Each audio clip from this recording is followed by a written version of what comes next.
The Fabulous 413 podcast is funded by Greenfield Savings Bank, providing residential lending advice. Greenfield Savings Bank, member FDIC, DIF, equal housing lender, NMLS 409187.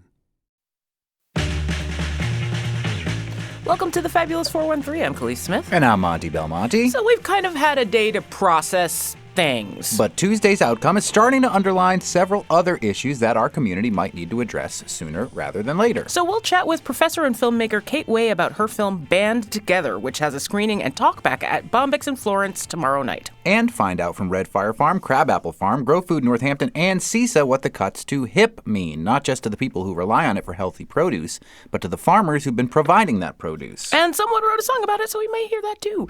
But first, the sitting and recently re-elected Congressman to the 2nd District may feel a bit bittersweet about his win this Tuesday. That may be putting it mildly.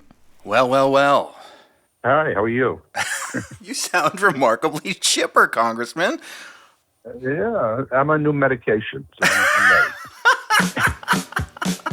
Well, it is time for our weekly check-in with U.S. Congressman from the 2nd Congressional District of Massachusetts, Worcester's own Congressman Jim McGovern, in a segment that I like to call McGoverning with McGovern. It's a segment that began on 93.9 The River, WRSI, in the wake of the election of President Trump back in 2016. Because while many people supported Donald Trump, there were many people, especially in the very progressive 2nd Congressional District in the Pioneer Valley, who did not and felt hopeless. Which leads to our very first question today from Nina Koch in South Deerfield, who asks you, now what?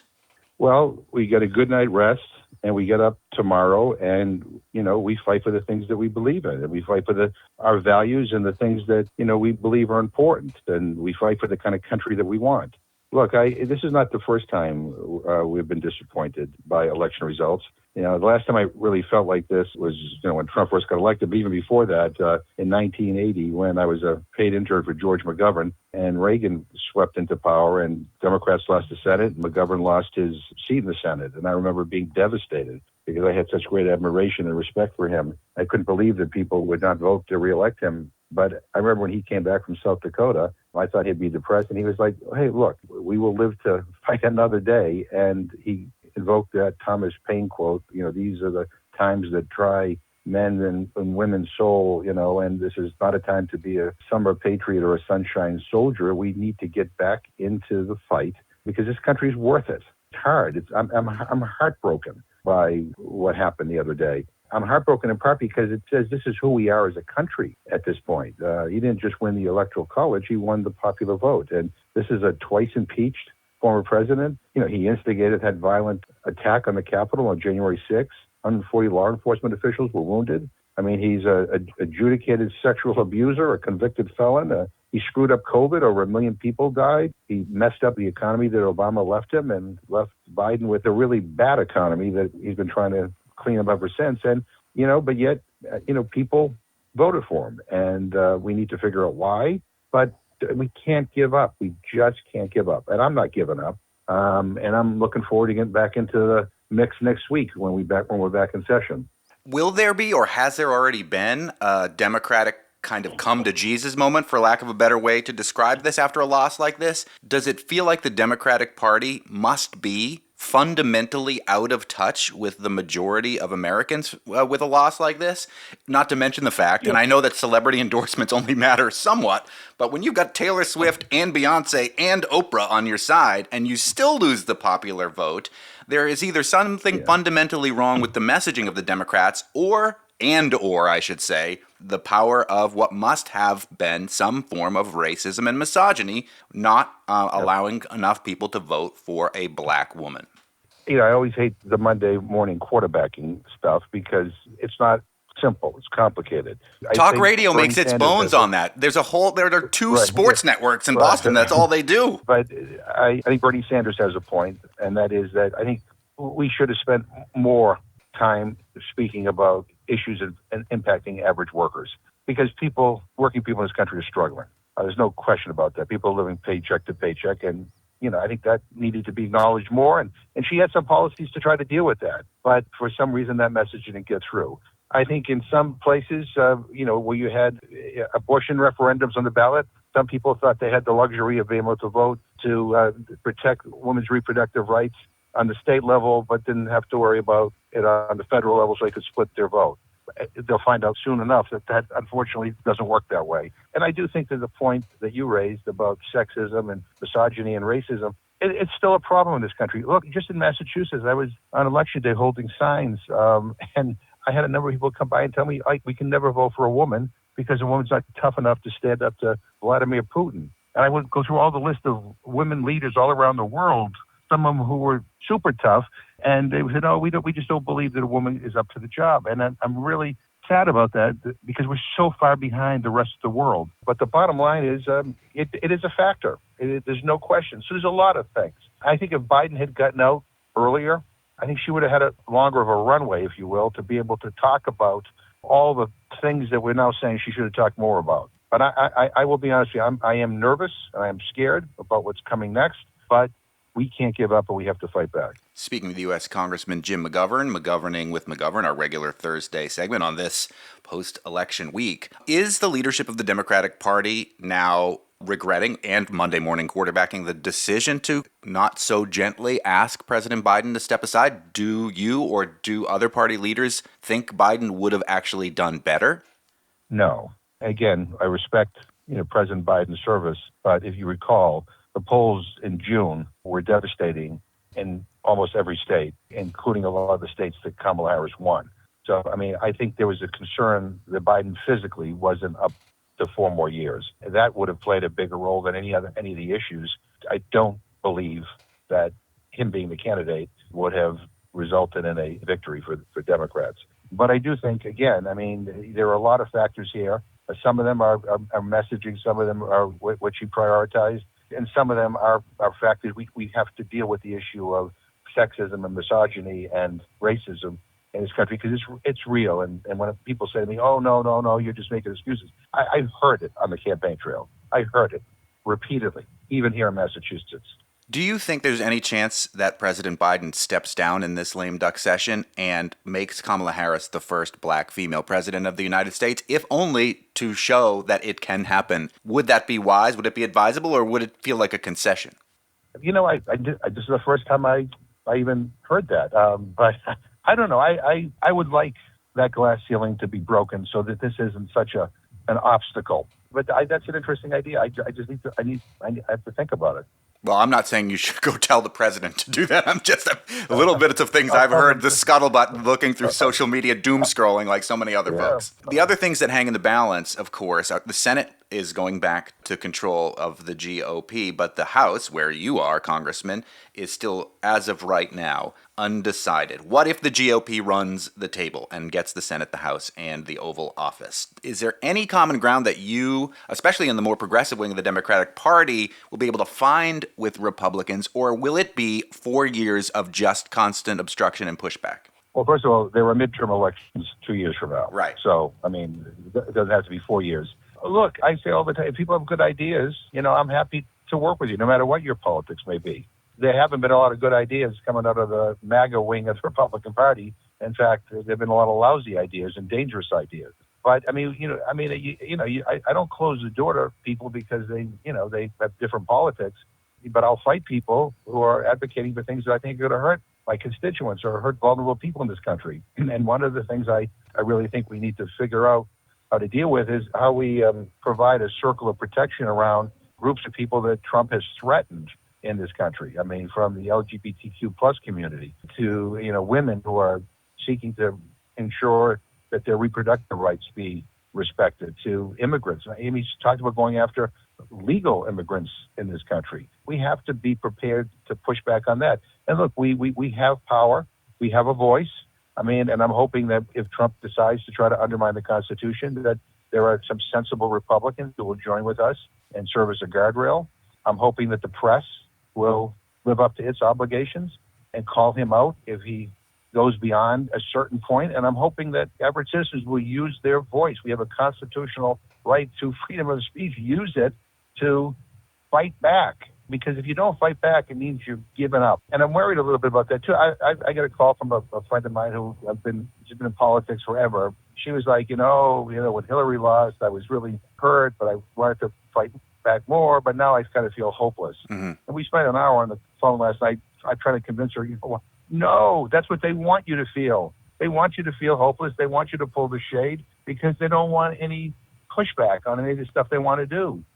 So these next 2 years, it is going to be incredibly important for people to be engaged. And by the way, even on the issue of Gaza right now, I mean, the happiest person in the world is Bibi Netanyahu. I understand, people's deep angst with the Biden-Harris policy on Gaza.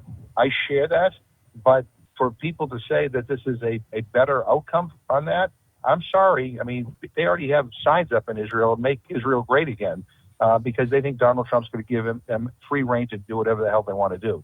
So we have to be prepared to figure out how to effectively try to curb some of his excesses on that. Speaking with U.S. Congressman Jim McGovern, what do you think the Biden administration should do in this lame duck session? Running the table with judicial appointments while you still have control of the Senate? Should Jack Smith wind down the investigation into the misdoings of Trump in the last presidency? Or should he put the pedal to the metal and force the president-elect to fire him? I would do the latter because I think it's a matter of principle. I think people ought to know that there's strong evidence that Trump, once again, broke the law. I don't know whether he will do that. I mean, I've been reading stuff that they may just wind it down. But there must be a way for the American people to know all that Jack Smith knows, and he ought to be able to get more information out to people.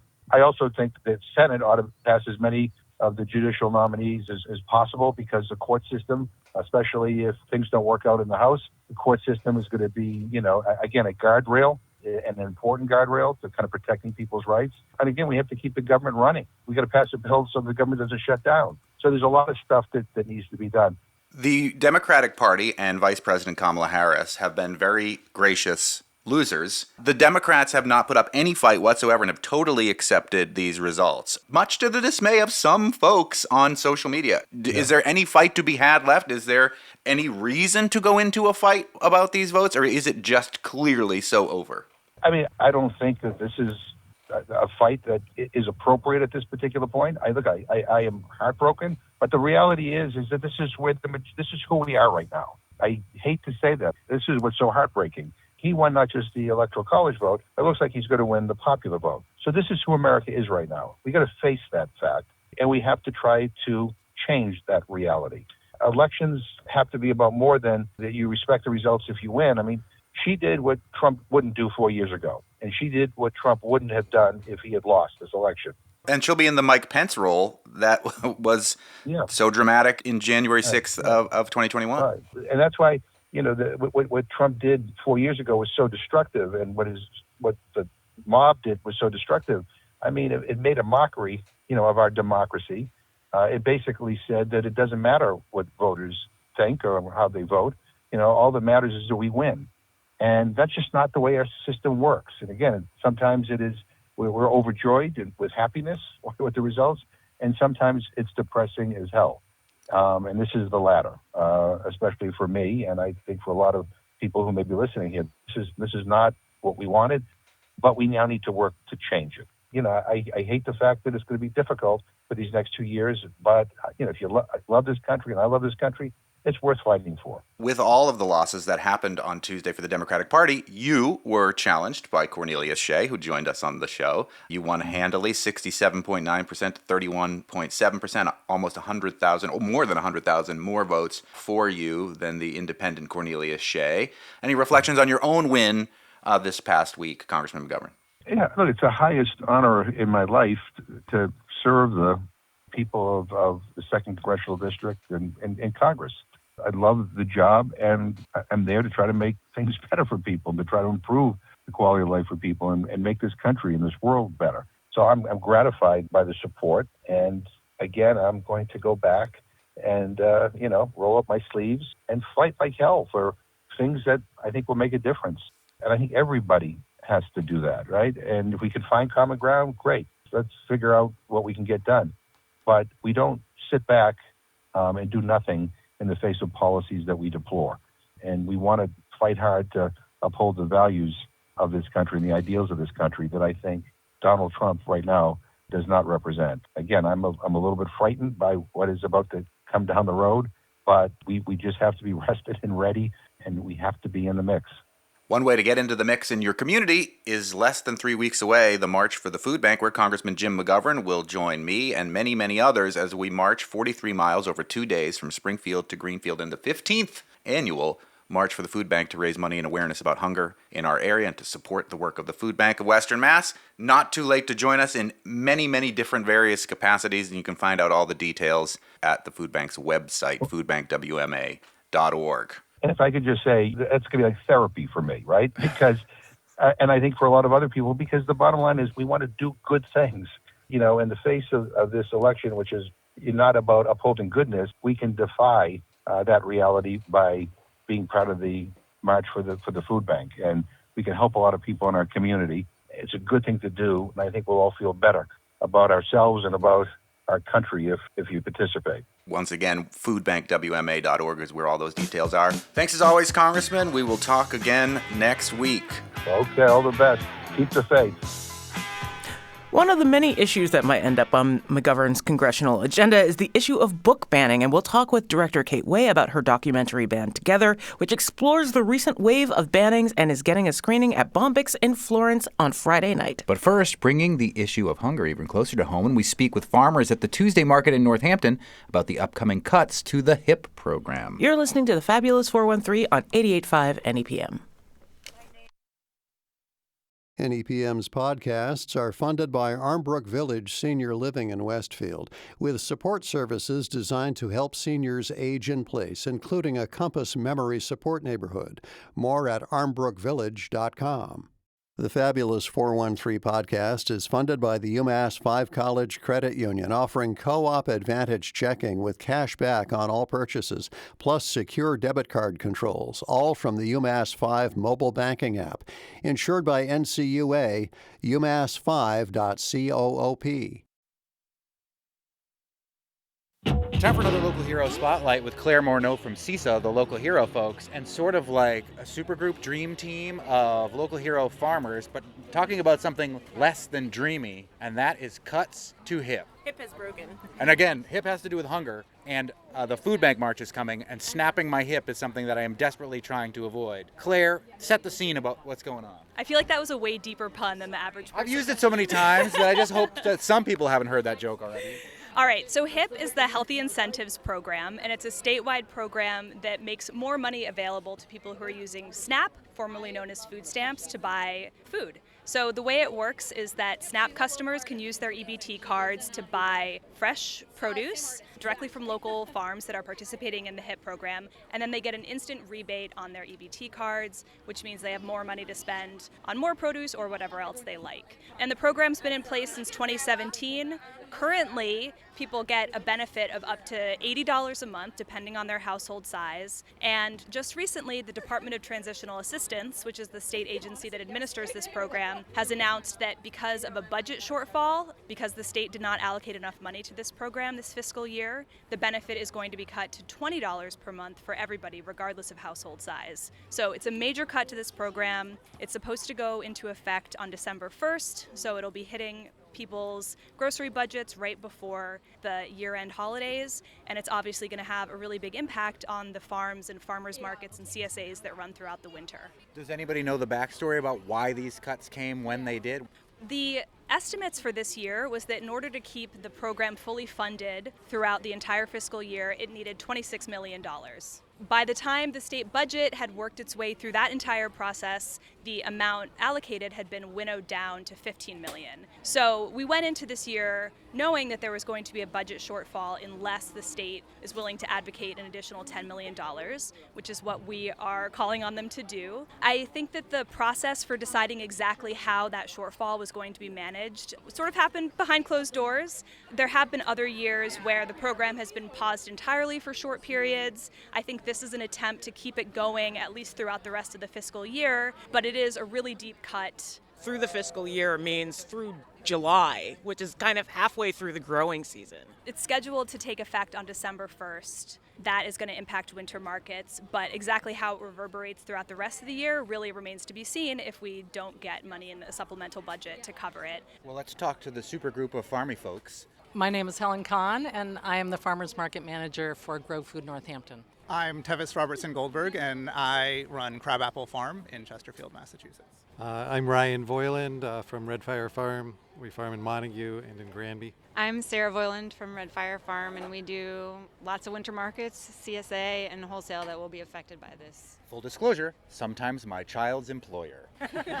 So from the farmer's market perspective, Helen, you are, and we're going to talk to you in a little bit, some folks that are relying on HIP with their SNAP when they come to this market. What are you hearing from them? What are you seeing? And how many people do you estimate are coming to this particular market week in and week out relying on them? Well, I can tell you people are really upset about it. Farmers market managers and farmers, some of us got the word about this cut a few weeks ago. The people who actually use HIP were not alerted until, I believe, today or yesterday. We decided to let them know because we wanted to hear their voices, and we knew the legislators should hear their voices, the governor should hear their voices, and so we started spreading the word about it, and people have been pretty devastated about it. It's going to make a huge impact. So it impacts, of course, the people who are on HIP, who can get this extra nutrient-dense local food. It impacts the farmers who are also relying on those purchases. Because let's face it, it's expensive. I mean, the local organic foods and the foods that are grown by these farmers, it has to be expensive. I mean, they can tell you themselves, but you know, the infrastructure that they have to pay for, the land they have to pay for, the labor they have to pay for, everything else, and the risk, it should be more expensive. It has to be more expensive, but the purpose of this farmers market is to make it accessible to everyone. And one big way that that's done is through this healthy incentives program.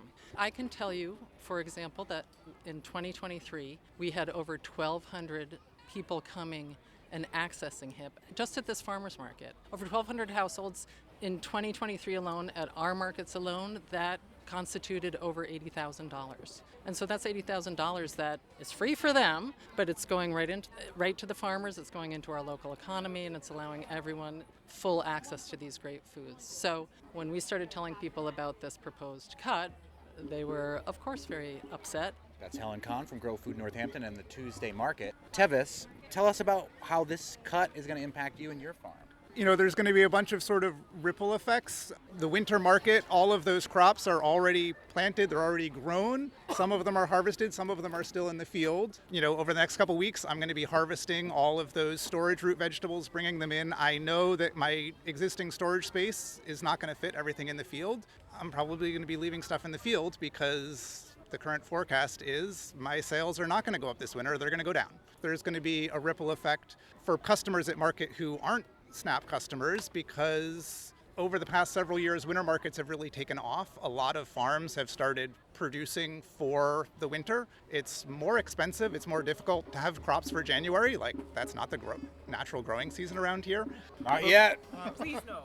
But, you know, my farm, a lot of other farms have invested in storage facilities and hoop houses so that we can have fresh vegetables straight through the winter. And part of that has been in response to having a customer base who shows up every week. Because of the way the HIP program works, it creates a really reliable customer base. They come here every week more than other customers. That has encouraged me to have vegetables available all through the winter. This is the third time that the state has cut HIP funding during the winter market season, and it makes it hard for me as a farmer to have confidence when I'm doing my planning that I should, invest more time and energy in winter production. Third time since 2017, right? So that's like getting close to 50% of the years that they existed.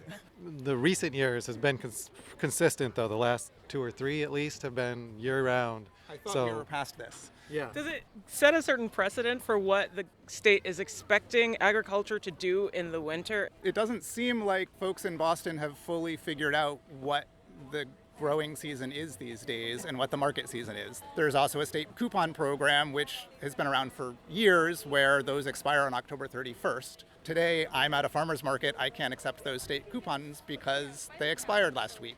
We've still got vegetables. That's Tevis Robertson Goldberg. And let's talk to the Red Fire folks who have farms in Granby. Already suffered a huge fire last year that we talked about on the show, but are back in action. And how is this cut to HIP going to affect you guys?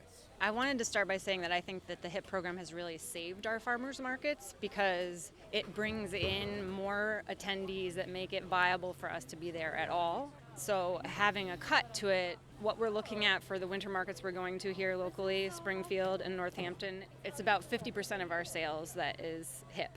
So we're looking at least 25% less sales at each of those farmers markets, and whether it makes sense for us to be able to, pack all the produce, drive there, staff the market, depends on how much sales we have. And we're looking at, is it going to be viable?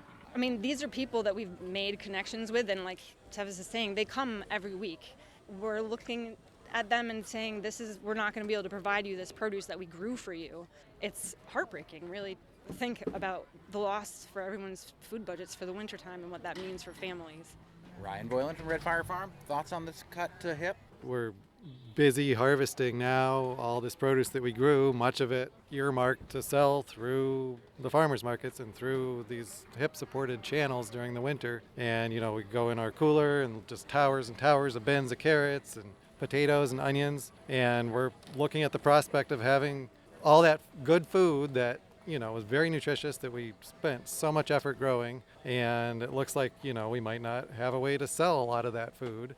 It'll end up on the compost heap. Meanwhile, the people that would really need to be eating it have the potential to go hungry or to go without the nutritious vegetables that are such an essential part of having a healthy diet. Something major about equity here, but it also seems without those HIP dollars being in the farmers market, something happens for the people who are not on HIP too. Like, does the loss of these HIP dollars mean that you'll have to raise prices in the market, regardless? We were talking to another farm who said, if we're going to be financially responsible, we're going to have to raise our prices if HIP's not there. To me, that would be the financially responsible thing to do. Helen Kahn from the Grow Food Northampton and the Tuesday Market. HIP is a brilliant program. So whoever was involved in getting it set up in 2017, kudos. I know the Food Bank of Western Mass was very much involved. I know CISA was very much involved, so I was lucky enough to be witness to that history. And I believe it came from a federal grant initially that they experimented with and then turned it into this thing that has been successful. Karen Brown from the NEPM News Department is here, buying apples.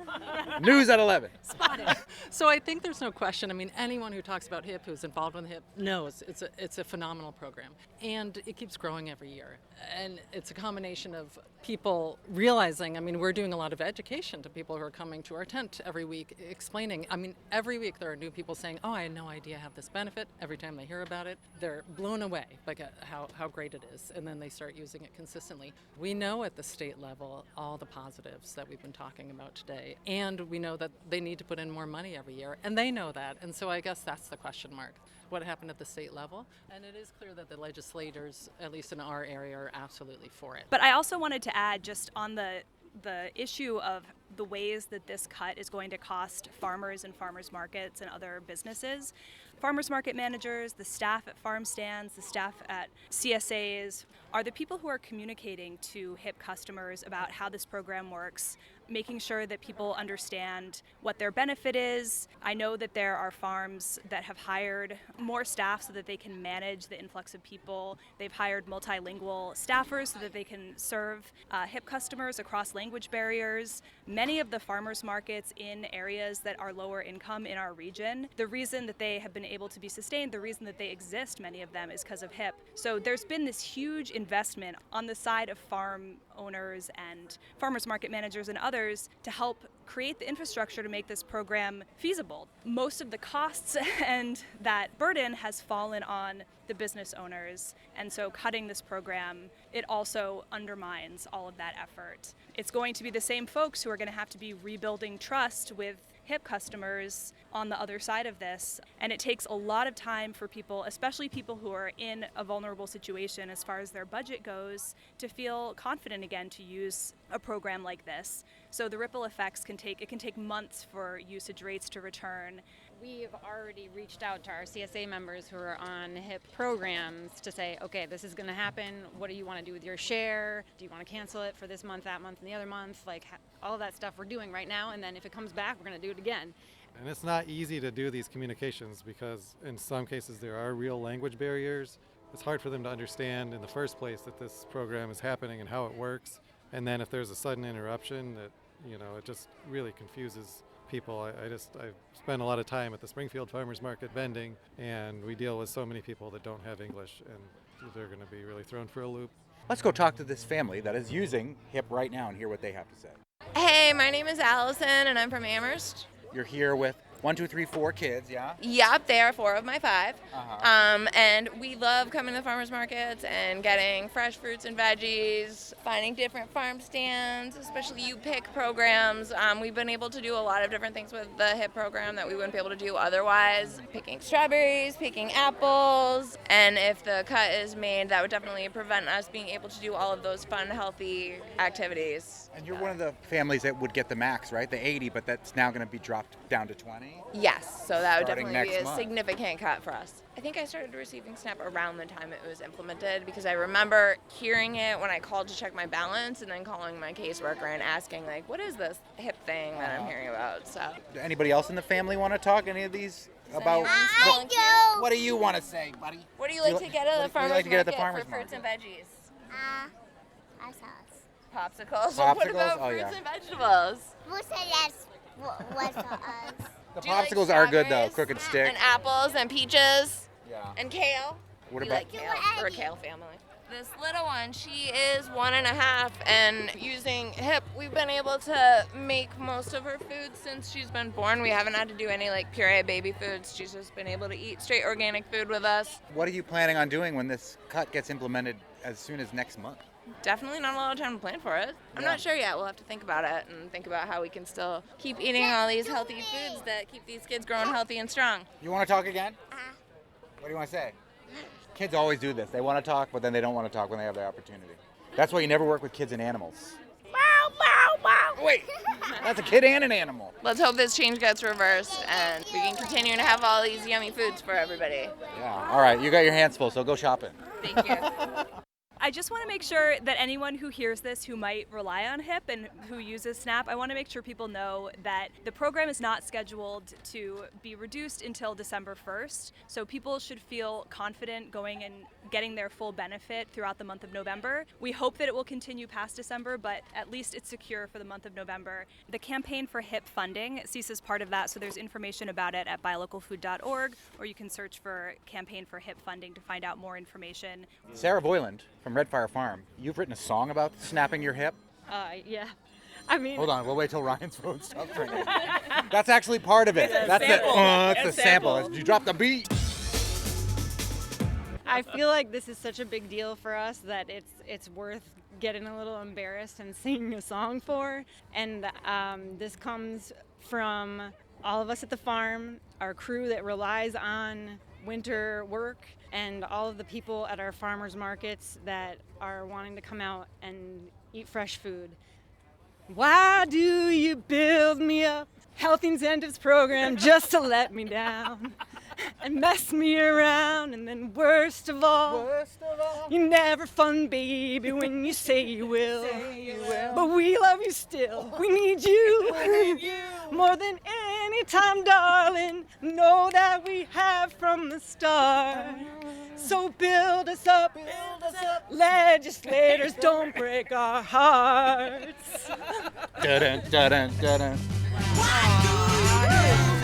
Redfire Farm, Crabapple Farm, Tuesday Market, and CISA. CISA also sent us a quick note that reads, thinking about the election and how with that outcome, I know a lot of people are thinking about what they can do that has meaning, and that making your voice heard on a state level issue like this can have a huge impact. And you can find out more details at buylocalfood.org. Another issue that's hitting many states, including ours, is that of book banning. There's a screening for a film tomorrow night that takes a deeper look at that issue, and we'll talk with its director and Professor Kate Way about Band Together before you can watch it yourself at Bombyx Center for Arts and Equity in Florence tomorrow night. You're listening to the Fabulous 413 on 88.5 NEPM.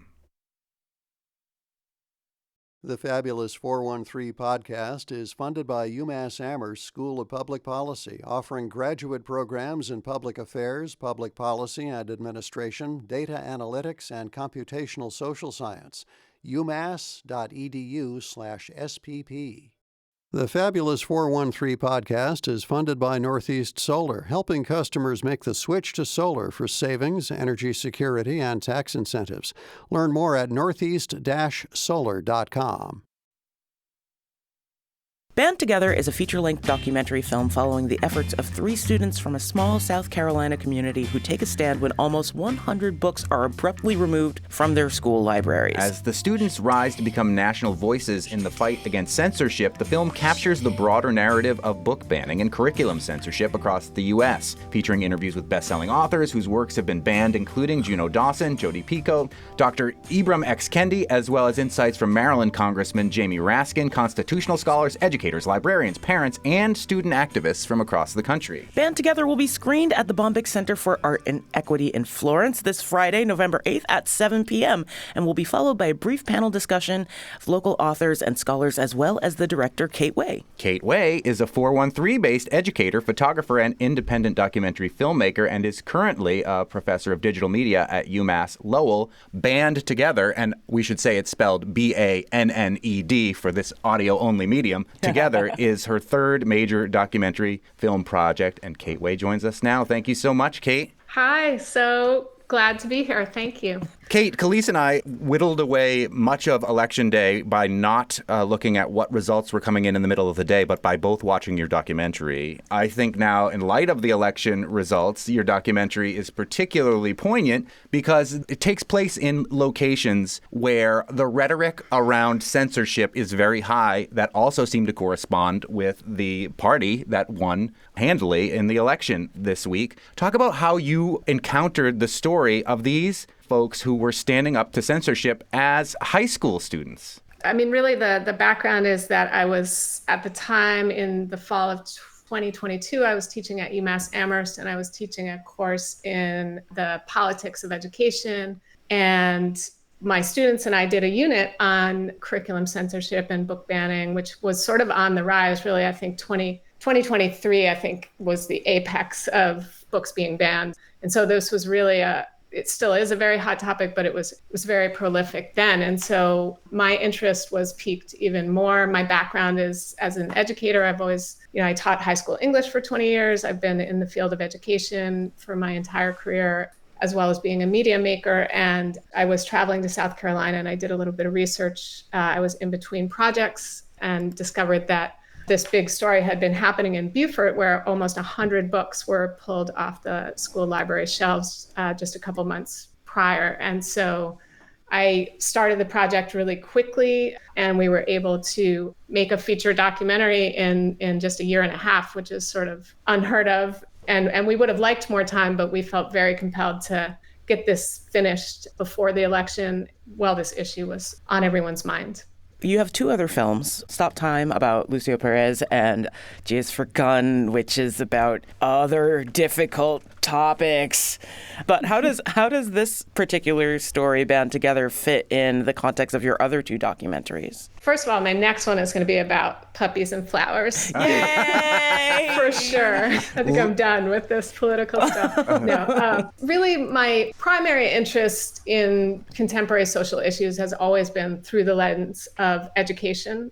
So that really, my first film, G is for Gun, and this film both fit that bill. The film Stop Time about Lucio Perez, which incidentally I'm screening at Mount Holyoke College, and Lucio will be there, really was a project that I took on because it was happening in the 413 and in my community. And this is how I do my activism, right, is through media making and art. And if those of you don't remember the story of Lucio Perez and its connection to the 413, he is one of the folks who lived in sanctuary in a church in Amherst during what we'll now have to call the first Trump administration. We're speaking with Kate Way, the 413-based educator, photographer, and independent documentary filmmaker whose film Band Together, B-A-N-N-E-D, will be screened at Bombyx Center for Arts and Equity in Florence this Friday. One of the major groups that you highlight in this documentary is called Moms for Liberty. Moms for Liberty are one of the arms that is really proactively acting to ban books. Yeah, Moms for Liberty really grew out of the pandemic. The group began with some folks who were challenging mask mandates in schools and sort of that era where suddenly parents could see into their kids' schooling on computers. When people were doing school from home, I think there was a sort of panic, a moral panic from the right. This rhetoric about schools being filled with, the liberal agenda. And so it grew into a larger group that has not had as much political success as one might think from the big splash that they've made. But in the midterm elections, they actually lost pretty widely. But they've had some success in like infiltrating, particularly at the local level, local school boards. And that's exactly what has happened in places like South Carolina. And they've been responsible for creating the playbook for book banning, which is a pretty simple formula that is repeated in multiple parts of the country, often playing out in school board meetings where people get up, challenge a book that many times they probably haven't even read in its entirety, accuse teachers and librarians of being groomers, accuse teachers and librarians of disseminating pornography, and that gets attention, right? So they've been able to make some big waves, and there have been some real consequences, like there were in Beaufort, South Carolina, where 100 books, almost 100 books, were made unavailable to students for more than a year. I think it's worth noting, and you mentioned this a little bit, that some of the parents and or Moms for Liberty at these school meetings are coming together and reading excerpts from these books. And a lot of them have to do with sex scenes. Some of them have to do with, there's a book that was banned about a school shooting. But other of these books have to do with anti-racism and history and or critical race theory, if you'd like to call it that. Talk about what you learned about the trying to ban histories. Yeah, I mean, that was sort of in the film, we debated a lot whether we had the space to sort of make this about both book banning and curriculum challenges, because even though they're completely related, they each could be their own film, right? Mm-hmm. But we felt that it was really important enough and connected enough that we wanted to make that connection and build some of that into the film. So we do have a whole segment in Florida and the curriculum challenges in particular that have played out there, where the very definition of slavery and the history of slavery in the United States has been proposed to be rewritten. This was a story that made national news, right? The idea that people that were enslaved learned valuable trades for their futures. Exactly. We felt that that was really important to include. It's also important to note that Florida really was ground zero for a lot of this movement, and South Carolina is very much emulating itself on how this has played out in Florida. It's wonderful to think about this and the idea of book banning, and it like totally ignores the fact that like the internet exists, and your children are better at it than you are. Yes. I couldn't help but notice in the scenes for Moms for Liberty that Moms for Liberty is primarily made of a certain demographic that definitely does not look like me. And I am a Black woman, for those who somehow haven't seen my face on a bus or heard me mention it a lot. Yeah. We are a non-visual medium. It does help to bring context. Yes. Do you feel like that has an effect on the campaigns that they pursue, the places that they decide to push their agendas for getting these books banned? I mean, I think so. I don't really have like hard data to back that up, but I think that makes a lot of sense. That's certainly the demographic that has been drawn to this agenda, largely white, straight, older, or middle-aged, and sort of a bit out of touch, in my opinion, with the realities of what makes up society and what youth are dealing with and what youth want to talk about and learn about and think about and read about. Coming up, more with filmmaker and Professor Kate Way, whose film Band Together will be screened tomorrow night in Northampton at Bombyx, and including how important film itself can be in making people more aware of issues like this. You're listening to the Fabulous 413 on 88.5 NEPM. The close to 97 books that were returned, not every single one was returned, but the majority were in Beaufort, South Carolina, that these students and this whole community fought so hard for, and largely won to get them reinstated, are now in danger of being pulled again. We're speaking with director Kate Way, who's a 413-based educator and photographer, and Kate's new documentary, Band Together, will be screened at Bombyx in Florence this Friday. It has to do with book banning.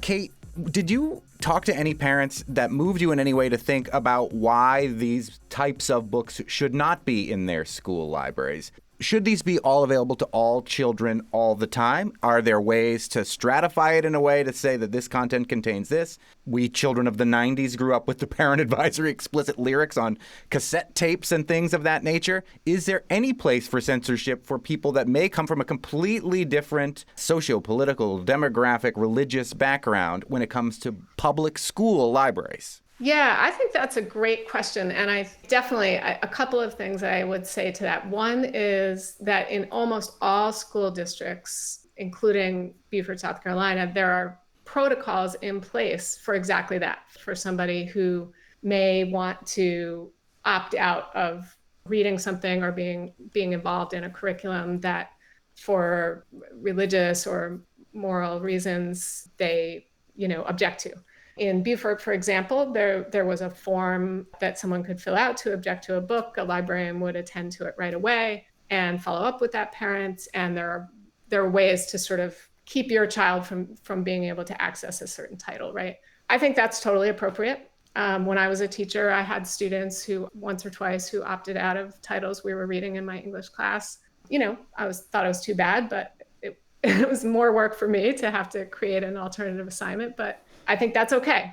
My number one response to that is that we have professionals in place whose job it is to make those decisions, teachers and librarians and educators, and we need to trust that those people know how to make those decisions and are making age-appropriate decisions for the population that they work with. I think that this book banning is part of a larger, decades-long attack on public education, on teachers, on educators, to really deprofessionalize them, to question their expertise. People go to school to become educators. Librarians go to school to become librarians. They are trained. And we need to just really trust that they are doing a good job with that and that they have the best interest of all students in mind, and public schools really are supposed to be serving all students. Is it possible that occasionally a title that is inappropriate for a certain age group ends up on a shelf? I'm sure it is, right? Like just like in any setting, in any profession, in anywhere, right? Like a mistake can be made and that can be remedied. But on the whole, I think librarians and teachers are working tirelessly to do a really excellent job and do right by students. Do you see any parallels between what happened in Beaufort to some of the efforts to ban books here in the 413? I'm thinking of what happened in Ludlow. Have you noticed any parallels between what happened there and what happened here? I remember reading about the Ludlow story. I'm not remembering it totally clearly. The Great Barrington story. Oh, yeah, that one too. Yes. Focusing on that, right, is a little bit clearer in my mind. Sure. But I think the danger of this happening in bluer states like Massachusetts is certainly less because there are more progressive voices to stand up against it. But it's definitely happening in blue states. And I think that's a really important point. There have been challenges in many, many states in the Northeast. And it's really important to not become complacent in that way and imagine that this is somebody else's problem. This is your third documentary film. What is good about using film as a medium for activism? Yeah, I love that question. Personally, it's a way that I love exploring these issues because it gets me on the ground talking to people with a purpose and really be able to listen clearly in a way that I might not in my regular goings on in daily life, right? Like I can really listen deeply to people who I disagree with. And I think film as a medium is incredibly powerful in reaching a wide audience and sparking discussions. I think a good documentary film can plant seeds. I think films can really be a vehicle to bring people together in a way that opens up conversation. One of the things that we really hope people take away from the film is to pay closer attention to what's happening in your local public schools and your local school board races, which is kind of a snooze, right, for most of us. If you've ever been to a school board meeting, they can be, just painstakingly boring and long, but some really important stuff gets decided in them.